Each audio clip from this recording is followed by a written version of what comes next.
Welcome to DrVoIP training. This brief training segment is from the DrVoIP ShoreTel 8 administration video series. The complete 15 hours of training is available online or on DVD at drvoip.com. Let's meet our coach, Peter Buswell. Known throughout the telecom industry as DrVoIP, Peter brings a wealth of experience to his training sessions. He has worked in telecom since 1970. He's worked exclusively in VoIP since 1998. He's a VoIP entrepreneur with 3 venture capital-backed businesses. He has a Bachelor of Science degree in Information Technology Management, plus certifications from some of America's leading communications companies. Let's join one of Peter's training sessions now in progress. Workgroup, should the Shoreware server be unavailable, and as Hunt Groups is one of 2 services not currently distributed in this architecture, the workgroup will stop working. So it will then look to go to the backup extension. The backup extension could easily be a Hunt group. And a Hunt group, in as much it is a distributed server, it's running out here on a switch, it will continue to operate. And we can go ahead and populate that Hunt group with the same people that would have been selected as agents in the work group. So at the end of the day, my best practice recommendation for work groups is back up your work groups not with a single extension, but with a Hunt group. In this way, should there be a failure of the service, it will have minimal impact to your callers to this particular facility in the system. You can go ahead and assign a DID number to this workgroup. The workgroup can either be an extension that is selected off an automated attendant. Thank you for calling. For support, press 1, and 1 would then transfer you to extension 125. Or you might decide to go ahead and assign a very specific directly dialable extension number, DID number, to the workgroup. So you go ahead and you'd select this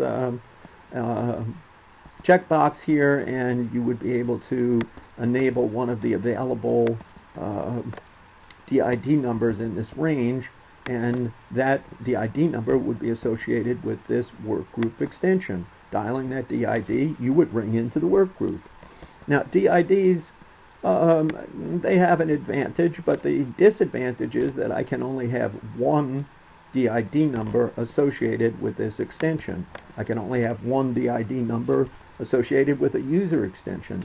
I can, however, use the DNS map, and if you'll review the video clip on trunk groups, you will notice that you can set up a direct dialed information service number that can then be mapped to this extension. So if you have some 800 numbers that point to DID numbers, you can now take those DID numbers and through the DNS map associate them with the extension. And this is a way of getting more than one extension number, more than one incoming telephone number associated with a specific work group. It's a pretty clever way of doing things, and it enables you to get a custom display up on the call manager of the people in the work group, so they know that someone dialed 1-800 Ginzu Knives versus 1-800 Hotel Rentals. So that's a very exciting option. Work groups are driven by the user group class of service they are assigned to, so we're going to want to make sure that the user group that we pick from our drop-down list, which was discussed when we talked previously about individual users, user groups, and classes of service, we're going to want to make sure that the user group assigned to this work group has the facilities that we feel this work group will need. That would define the trunks that they have access to, whether they can do trunk-to-trunk conferencing. The more likely case is that if you want to give some people the characteristic of being able to record other people's conversations or to barge into a conversation, or to monitor a conversation, you're going to want to define that in the user group class of service of that particular group, and then assign the group to this work group. Clearly, supervisors may want the facility to monitor a work group agent, and they would need that capability enabled in their user group. User groups have a mailbox, just as like a user has a mailbox, and it has all of the same attributes. We can declare where that mailbox should live. Given that the work group won't function if it's the headquarters server is down, I don't see an advantage putting it on another server, but there's no reason that you can't do that. We have the ability to accept broadcast messages and include this in the spell by name directory, and also to make the number private as far as popping up in the system directory if someone goes to transfer a call.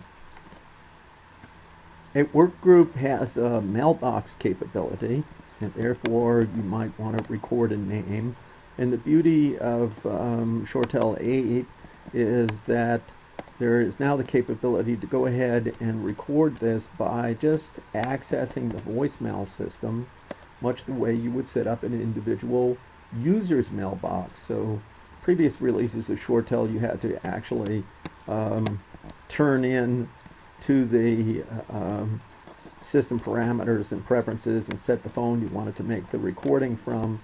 In this instance, we're going to just hit the work group mailbox, hit voicemail, log into, in this case, mailbox 125, put in the password for that mailbox, and then we can go ahead and set up greetings for that mailbox.